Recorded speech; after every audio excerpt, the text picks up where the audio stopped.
اور پاکستان FATF وغیرہ اب رہا نہیں نا راج صاحب کہ وہ آپ کیش لا کے جمع کرا دیں اور آپ لیکن آپ یہ بات بالکل صحیح کہہ رہے ہیں کہ یہ رہا نہیں. لیکن میں بتاؤں کہ آپ نے جب دیکھنا ہے کہ مجھے اگر میں بتاؤں کہ میری ایک اگر نیڈ ہے, میری ایک اگر ضرورت ہے, میں نے ٹیکس ریونیو میں مجھے میری حکومت کو, مجھے میرے ملک کو ریونیو چاہیے. وہ ریونیو کہاں سے جنریٹ کرنا ہے؟ یہاں سے. اگر اس ٹریڈ سے کرنا ہے یا کسی بھی ٹریڈ, تو اس کو ہم نے فیسیلیٹیٹ کر کے اس سے ریونیو جنریٹ کرنا ہوتا ہے.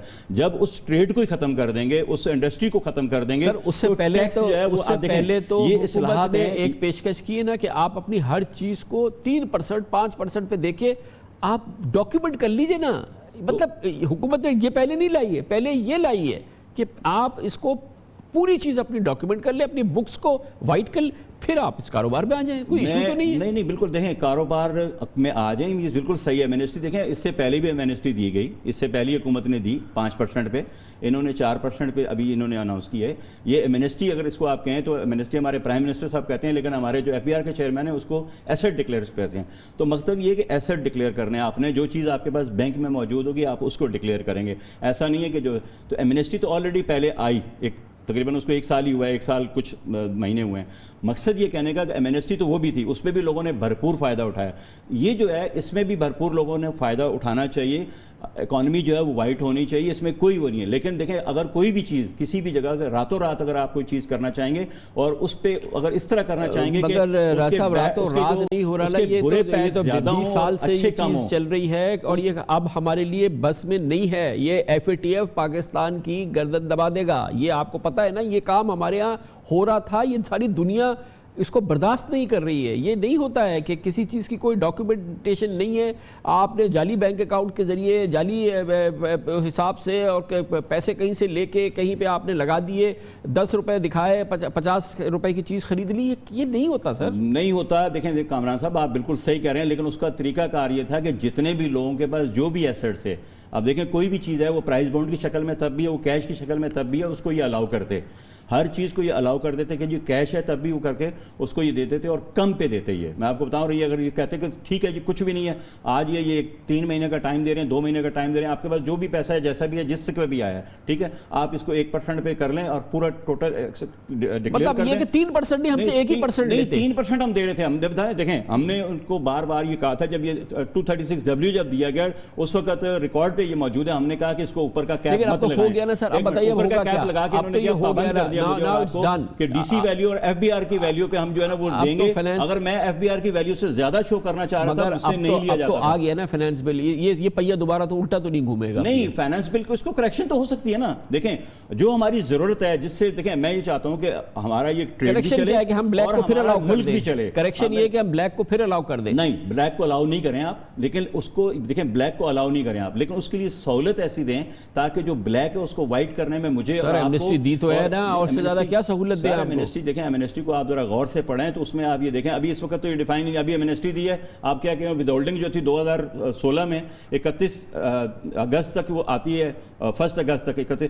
وہ آتی ہے, اس کی آج ڈیٹ پورے ہونے میں 2 مہینے باقی ہیں. ابھی اس کو اٹھا کے انہوں نے 10 سال پہ اوپن پلاٹ پہ کر دیا اور 5 سال پہ جو ہے نا اس کو کر دیا بلڈ پراپرٹی پہ. اب میری ہولڈنگ تو ختم ہو گئی. پلاٹ مہنگا رہے گا پھر دیکھ لیں گے. نہیں, پلاٹ سستا ہو جائے گا لیکن کاسٹ آپ کی کم نہیں ہوگی, یہ آپ کہیں بھی لکھ لیں. بہت بہت شکریہ, بہت شکریہ جناب راجہ مظہر ہمارے ساتھ موجود تھے. اس کے ساتھ ہی ہمارے آج کے پروگرام کا اختتام ہوتا ہے. کل آپ سے پھر ملاقات ہوگی انشاءاللہ. کل تک کے لیے کامران خان کو اجازت. اللہ حافظ ناصر. Hi, it's Sayyeda Shanaz here. Thank you for watching Dunya News. For more videos and updates, don't forget to click the subscribe button. Keep watching Dunya News.